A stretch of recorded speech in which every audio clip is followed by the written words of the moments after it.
All right, I'm going to take my spark emitter, right click on it, and under emitter, I'm going to duplicate this.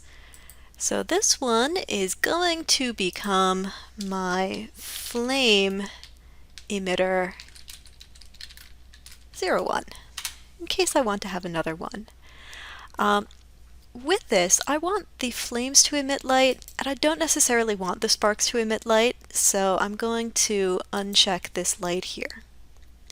And in case you're wondering what that looks like, I can take this and solo it. The sparks will still have that glow from the color over time, they just won't actually emit light. So I can unsolo and come back over here and start working on my flames. The flames are going to be really similar, but there are going to be a couple of key differences. I might start by taking off the orbit, and you see that now everybody's going straight up. I would like to change the initial velocity. I'm going to make this a little bit smaller. I don't want them to actually shoot up. So maybe I'll take Z and change Z to 1. And its minimum I will put at 0. And now they're all kind of staying right in a line on the ground. So maybe I'll make this 2. I'd like them to go up a little bit. You'll find the perfect number for you. That's probably fine. I'd also like my flames to be a little bit bigger than my sparks, so maybe I'll come in here and make these 10 by 20, and we'll do minimums of 5 by 10. And now I'm starting to get a little more flame-like patterns. I know it's still really blobby, and this is probably a really good time for me to address this particle basic material. One thing that you can do if you don't want a basic round particle is you can head over into Photoshop or your drawing application and make yourself a new image like this one. All it is a white drawing on a transparent background. I'm going to save it as a PNG.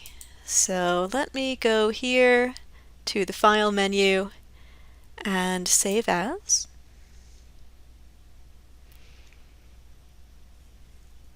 This is the perfect time for Unreal to autosave.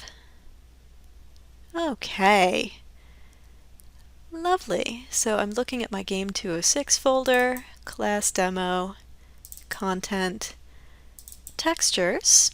I'm going to save this as a PNG because PNGs support background transparency, and I'm going to call this one Teardrop because that's basically what it looks like. You can make any shape you want. You can make it even more tapered, you can make it even more pear-shaped. This image itself is about 100 pixels by 100 pixels. You need your image to be square, and you want it to be fairly small so that it will be efficient when you go back into Unreal. Back over in Unreal, Unreal has noticed that I've imported a thing. I will say yes, import it. And then over in my content browser, let me head over into Content, Materials. I'm going to make a duplicate of the particle basic material. This isn't going to be an instance, it's going to be a true duplicate. And this one I will call Particle Teardrop.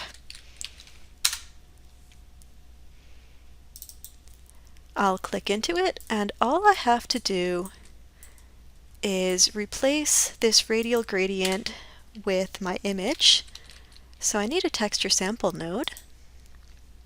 There's my texture sample. In the texture sample, I will pull in that teardrop, and you're going to be horrified because it just looks like plain white. That's fine. Remember, it's got this output for A for alpha. So I can take that and plug it into B here. And then I can take the RGB and plug that into B here. Now I don't need this anymore. I've got my texture sample, and this is going to come in as a teardrop. Because this is a normal image, you can work with things like your UV coordinates and all the fun stuff that you did with all of your materials in the previous lessons. So now if I come in here, back to my Fire tab, I can make this a little bit less blobby if I go back to Required and I use my particle tear shape. I'll get a nicer tear looking thing. Now I'm still not terribly happy with this initial velocity. If I want to spread it out a little bit more, I could take one of these, I could even zero one of them out completely so that I'm only going in one direction. That might be a little bit better. And then I could maybe pull some of that orbit back in, but a little bit lower. There are some other things that I can do. I could add acceleration, and this might not even be the right place to talk about acceleration, but acceleration will try to move things really fast, and it'll let you go along 3 axes. So if any of you ever need to add gravity to anything, here's where you do it. Gravity is negative 9.8 units per second, and now you'll see that things start to drip down, like gravity's taking hold of them. But if I turn this up to 10, it'll start to move even faster. So now I've got this lovely flame, and if I turn my sparks back on, let's unsolo everything and restart the simulation. Now I've got a flame and some sparks dancing around it.